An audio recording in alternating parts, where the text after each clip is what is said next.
এই ইহুদি সেও মুসলমানের পক্ষে যুদ্ধ করে নিহত হবে। মুসলিমদের লাশ যখন নিয়ে আসা হলো, এই মুখাইরিকের লাশও নিয়ে আসা হলো। মুসলিমদের লাশের পাশে মুখাইরিকের লাশ দেখে বিশ্বনবী মুখাইরিকের প্রতি অনেক খুশি হলেন। আর বিশ্বনবী খুশি হয়ে বললেন, মুখাইরিক খায়রু ইয়াহুদ, মুখাইরিক যদিও তুমি ইহুদি, তারপরে তুমি সব ইহুদিদের মধ্যে সেরা ইহুদি। পড়েন সুবহানাল্লাহ।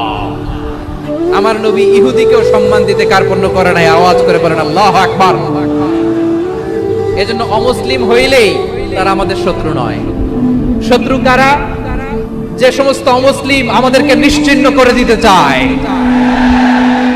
যে সমস্ত অমুসলিম আমাদের ভূখণ্ড থেকে আমাদেরকে তাড়িয়ে দিতে চায়, যে সমস্ত অমুসলিম আমার ধর্ম নিয়ে তুচ্ছতাচ্ছিল্য করে চিল্লায় বলেন ঠিক কিনা, তারা আমাদের শত্রু। সাধারণ অমুসলিমরা আমার শত্রু নয়। এই যে হিন্দুরা থাকে এরা আমার ভাই, বৌদ্ধরা আমার ভাই, খ্রিস্টানরা আমার ভাই, ইহুদিরা আমার ভাই, তারা দ্বীনি ভাই নয়।